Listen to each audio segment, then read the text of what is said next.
बस साबिर पाक का जलाल बहुत मशहूर था। यही शमसुद्दीन तुर्क पानीपती ने सवाल कर दिया, हुजूर फना किसे कहते हैं, बका किसे कहते हैं? हुजूर बोलते तो हैं लेकिन मतलब समझ में नहीं आता। साबिर पाक ने फरमाया वक्त आने पे जवाब दूंगा। जब विसाल का वक्त करीब आया, शमसुद्दीन पानीपती को बुलाया, फरमाया सुनो, जब हमारा विसाल हो जाए, इंतकाल हो जाए, हमें गुस्ल देने की जरूरत नहीं, कफन पहनाने की जरूरत नहीं। कहा हमारे हुजरे का दरवाजा बंद कर देना, सब गैब से हो जाएगा। फरमाया मेरे जनाजे की नमाज भी कोई ना पढ़ाए। कहा हुजूर तब कौन पढ़ाएगा? फरमाया एक घुड़सवार आएगा और वो आकर के नमाज जनाजा पढ़ाएगा। अल्लाह अकबर। शमसुद्दीन तुर्क पानीपती को सारी बातें याद थी। साबिर पाक कलियरी जब इस दुनिया ज़ाहिरी से पर्दा कर गए, हुजरे का दरवाजा बंद कर दिया गया, अंदर से पानी छलकने की आवाज आती रही, अंदर से गुस्ल की आवाज आती रही। थोड़ी देर के बाद जब पानी की आवाज शांत हुई तो दरवाजा खोला, देखा साबिर पाक को गुस्ल दिया हुआ है और आप कफन पहने हुए हैं। अल्लाह अकबर। ये है साबिर पाक कलियरी। अब उसका इंतजार हो रहा है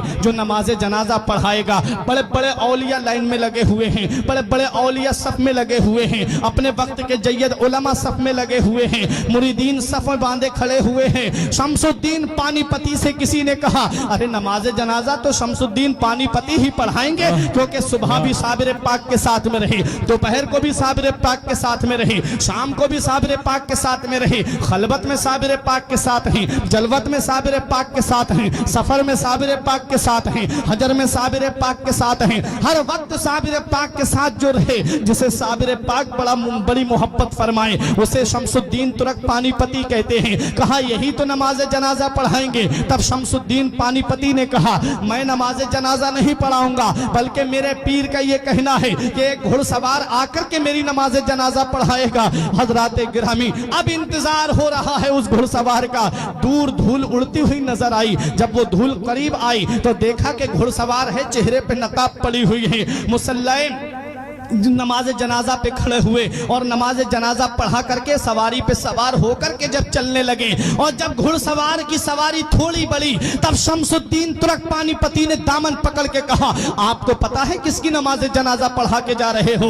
ये वो अल्लाह का वली है जिसकी शान सारी दुनिया में मशहूर है, ये वो अल्लाह का महबूब बंदा है जिसका जलाल सारी दुनिया में मशहूर है। आप जिनकी नमाज जनाजा पढ़ा के जा रहे हो, ये अल्लाह का मुकर्रब बंदा है, ये अल्लाह का नेक बंदा है, ये अल्लाह का वली है। कल मेरे साबिर की तारीख लिखी जाएगी, कल मेरे साबिर की हिस्ट्री लिखी जाएगी, कल मेरे साबिर का इतिहास लिखा जाएगा और दुनिया वाले मुझसे सवाल करेंगे ए शमसुद्दीन पानीपती, सुबह को तुम साबिर पाक के साथ में थे, दोपहर को तुम साबिर पाक के साथ में थे, शाम को तुम साबिर पाक के साथ में थे, सफर में तुम साथ रहे, हजर में तुम साथ रहे, खलबत में तुम साथ रहे, जलवत में तुम साथ रहे, हर वक्त तुम साबिर पाक के साथ में थे। जरा बताओ साबिर पाक की नमाज जनाजा किसने पढ़ाई थी? हुजूर मैं उनको क्या जवाब दूंगा? कल जब तारीख लिखने वाले मुझसे सवाल करेंगे साबिर पाक की नमाज जनाजा पढ़ाने वाले का नाम बताओ, जब इतिहास लिखने वाले मुझसे पूछेंगे साबिर पाक की नमाज जनाजा पढ़ाने वाले का नाम बताओ,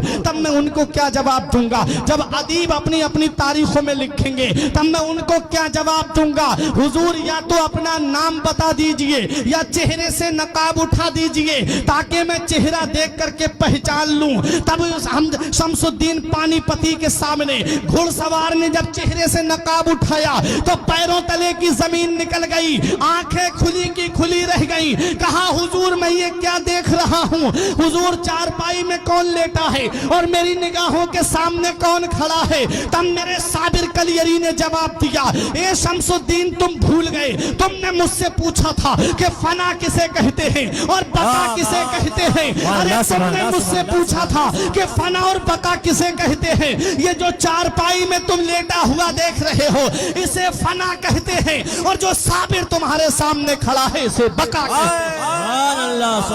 पता चला कि जो चारपाई में लेटा है वो रूहानी रूह का जलवा है, اور جو صابر کلیری سامنے کھڑے ہیں اسے روحانیت کہتے ہیں، اسے روحانیت کہتے ہیں۔ روح الگ ہوتی ہے، روحانیت الگ ہوتی ہے۔ جسے روحانیت کا مقام ملتا ہے وہ لوگوں کی امداد کرتا ہے، جسے روحانیت مل جاتی ہے وہ لوگوں کی مشکلیں دور کرتا ہے، جسے روحانیت مل جاتی ہے وہ جب جہاں ان کا چاہنے والا پکارتا ہے وہ وہاں پہنچ جاتے ہیں۔ تبھی تو میرے غوث نے فرمایا تھا نظر تو الی بلاد اللہ جمعہ کا خردلۃ علی حکم اتصالی، میں اللہ کے تمام شہروں کو ایسے دیکھ رہا ہوں جیسے کوئی اپنی ہتھیلی پر رائی کے دانے کو دیکھ رہا ہو۔ یہ کیا ہے؟ یہ روحانیت کا جلوہ ہے۔ جسے روحانیت مل جاتی ہے اس کا مقام بلند و بالا ہو جاتا ہے، جسے روحانیت ملتی ہے اس کی شان بلند ہو جاتی ہے، جسے روحانیت ملتی ہے اس کی عظمت بلند ہو جاتی ہے، جسے روحانیت ملتی ہے اس کا مقام مقام ثریا سے بھی بلند ہو جاتا ہے۔ کہاں کہاں دیکھو گے روحانیت والوں کو؟ آؤ ذرا بتاؤ مجھے۔ غوث پاک رضی اللہ تعالیٰ عنہ بغداد کی سرزمین پر رہے اور چند جگہ تبلیغ دین جانے کرنے کا ارادہ ہوا، وہاں تک پہنچ گئے۔ اور ذرا سنو، صابر پاک کلیری کو دیکھو، کلیر کی سرزمین پر آپ نے اپنا قیام کیا، نظام الدین اولیاء دہلوی نے دہلی میں قیام کیا، اعلیٰ حضرت نے بریلی شریف میں قیام کیا، پیلی بھیت کے شاہ جی میاں نے پیلی بھیت میں قیام کیا، سید سالار مسعود غازی نے بہرائچ میں قیام کیا، حضور شاہ مدار نے مکن پور میں قیام کیا، غریب نواز نے ہندوستان کی سرزمین اجمیر میں آ کر کے قیام کیا۔ پورے ہندوستان میں تو نہیں گھومے تھے یہ اللہ کے ولی، غوث اعظم چند مقامات کے علاوہ پوری دنیا میں تو نہیں گئے تھے۔ صابر پاک کلیری کلیر اور اس کے چند مقامات کے علاوہ پورے ہندوستان میں تو نہیں گھومے تھے۔ نظام الدین اولیاء دہلوی دہلی اور چند مقامات کے علاوہ پورے ہندوستان کا تو سفر نہیں کیا تھا، لیکن پھر وجہ کیا ہے کہ آج پوری دنیا کے کونے کونے میں ان کا نام ہے، دنیا کے ہر گوشے میں ان شخصیتوں کا نام ہے۔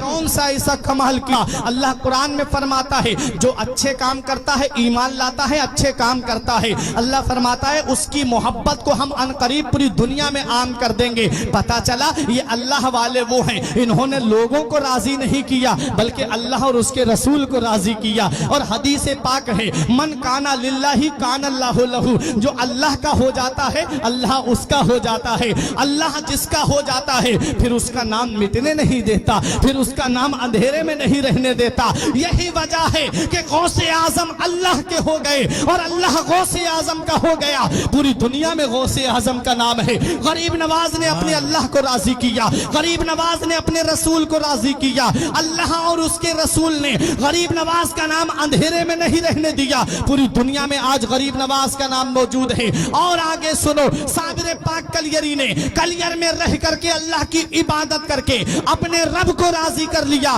اللہ نے صابر کلیری کا نام مٹنے نہیں دیا، ہر مسلمان کے دل میں صابر کلیری کا نام ڈال دیا۔